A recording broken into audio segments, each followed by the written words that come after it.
siguro ay Barangay Tabangaw Dao, Sitio Piit. Welcome sa Monte Maria. Ang labas ito mga kabady. Siguro itong pakanan na ito, ang labas nito ay papuntang Monte Maria. Tapos ito ang papuntang pakaliwa. Pag galing kayo dito mga kabady, itong pakalawang ito ang papunta ng Barangay Malibayo. Dito tayo. Mga solar panel pala dito.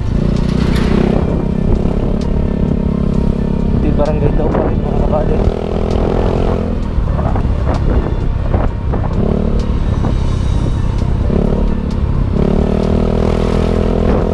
Dito tayo mamaya lalabas sa kabila mga kabady. Sa Barangay Pagkilata na tayo lalabas. Ayan. Wala. Barangay Tabangaw daw, Sitio Capis.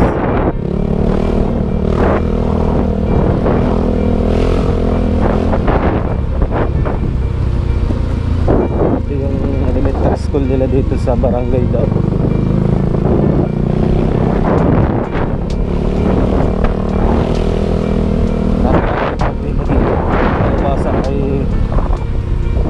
Napakarami ng mga puno.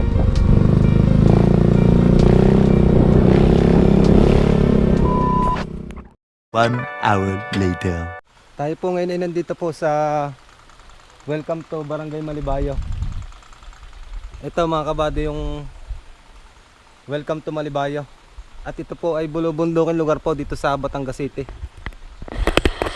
At ang pupuntahan po natin dito ngayon yung ilog ng Tacloban kung tawagin, kaya samahan po ninyo ako dito mga kabady. Tara. At dito mga kabady yung daan papunta sa ilog. Isa dyan palang daan dito ng tao. Ito pala yung sinasabing ilog. Ito pong ilog na ito ay, ang tawag po dito ay ilog ng Tacloban. Marami pala naliligo dito. Puntahan natin ito. Yan dito mga kabady. Ito yung ilog, lakas ang agos mga kabady. Tapos napakalinaw ng tubig.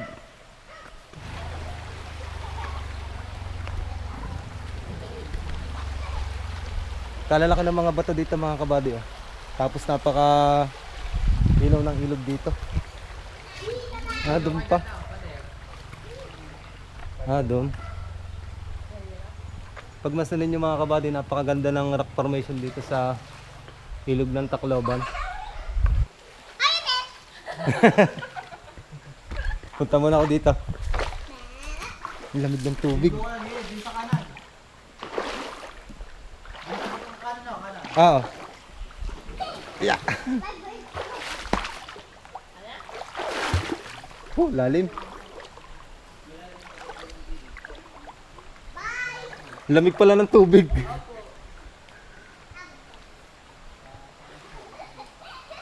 Pagmasan po ninyo itong mga rock formation na ito. Napakaganda po talaga. At napakalinaw po ng ilog dito. At napakalamig po talaga ng tubig. Ang ganda ng rock formation mga kabady.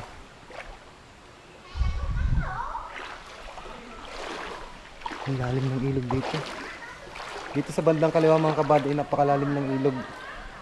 Kaya sabi nung nakausap ko doon ay dito ako dadaan sa bandang kanan. Lalim. At ito daw pong mga hose na ito daw po ay hinihigop ang tubig ng ilog at ginagamit po sa paglilinis po ng mga kulungan po ng baboy. Ang lalim napakalalim po mga kabady ng ilog na ito at napakalamig po ng tubig. Ito po dati nakikita ko lang sa napapanood ko sa YouTube sa mga nag-vlog. Ngayon po nandito na ako sa ilog ng Tacloban. Ang lamig. Ang lalim ito mga kabady, itong kabilang side na ito. Siguro ako sa tao ito. May kuweba pala doon mga kabady. Tamang-tama, ang ganda nun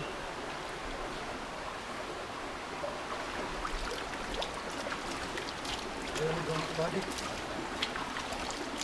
Halos pwedeng inumin ito mga kabady.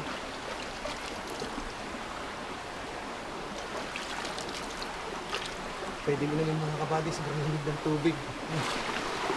Pupuntahan natin itong kuweba ng Tacloban.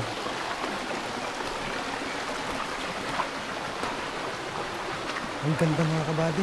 Kung naghahanap kayo ng mapupuntahan na magandang ilog, ay dito na kayo pumunta sa Barangay Malibayo. Kasi napakarami ko ng pinuntahang ilog ay ito na yung pinakamagandang ilog na nakita ko dito sa amin sa lugar namin sa Batangas City. Ay, meron pala doon ano. Ang lalaki ng mga bato, mga kabady. Napakaganda ng lugar ko.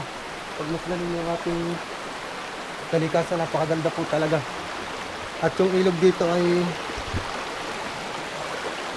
hindi madumi. Hindi kagaya ng mga ilog na pinupuntahan ko ay napakadudumi na.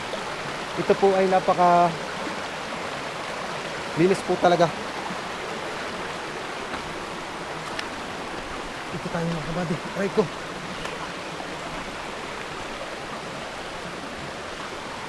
Ito na yung kuweba dito sa Tacloban na dinadayo mga kabady. Ang tubig pala ay dito lumalabas sa pinakakuweba. Tabi-tabi ko.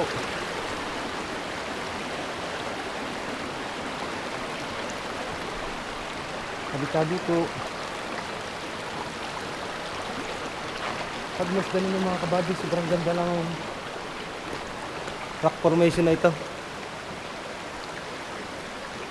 At dito pala mga kabady, may mga namamana dito sa ilog ng Tacloban.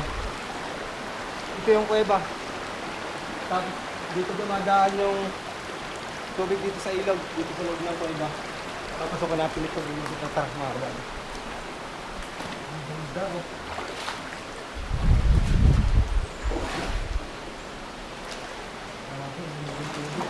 Sabi ko, malalim pa rin yun. Malalim yung sapato. Yan o. Pag masaling mga kabady sa kuya, nalilisi doon sa ilalim ng kuya. May huli na po kayo. Malalim po yan kuya.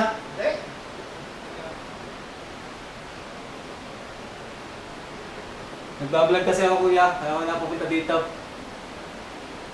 Ang ganda ng rock formation ito mga kabady.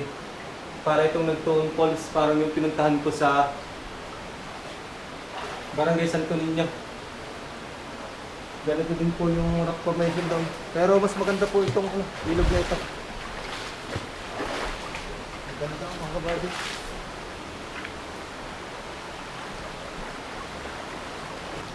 Ang tubig mga kabady. Ang lamig. Ang sarap mga kabady. Ano, lalim. Napakalalim ng ilog dito mga kabady. Sobrang lamig talaga ng tubig. Dito tayo sa kabilang side ng ilog mga kabady. Pagmasalan niyo mga kabady. Sabi dito. Tara. Tayo ang lalim.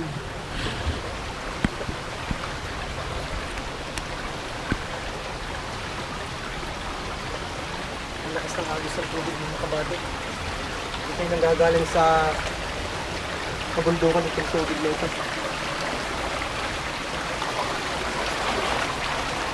Yeah!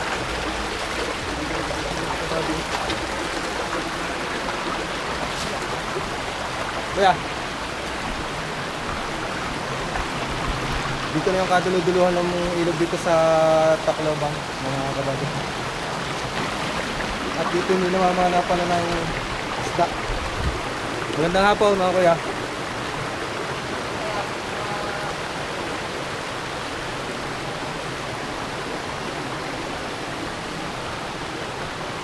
At sa tagal ko na mga kabady na taga dito sa Batangas City, ay ngayon ko lang po narating itong lugar po ng Malibayo. At ito pala po ay may tinatagong sikreto sa gitna po ng kagubatan.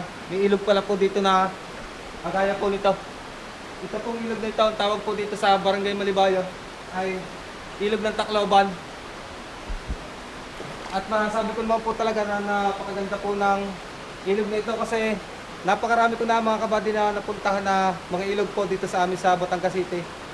Ay ito na po yung pinakamagandang ilog na napuntahan ko.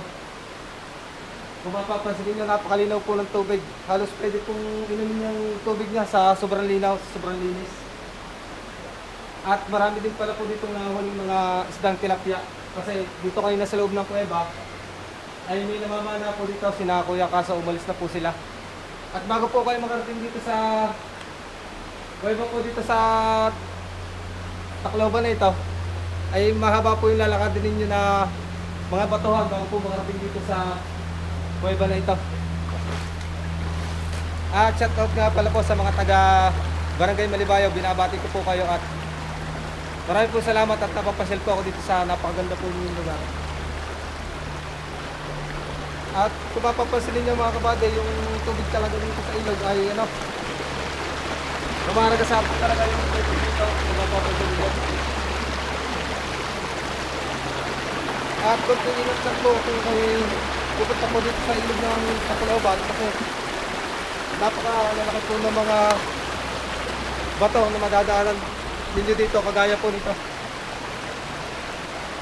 At yun, dito ko na po tinatapos yung vlog ko po dito sa ilog ng Tacloban, sa Barangay Malibayo. Kung nagustuhan po ninyo ang video, pakishare na rin po at pakihit po ng notification bell para updated po kayo palagi sa upload ko mga video. Maraming salamat po at God bless po sa ating lahat.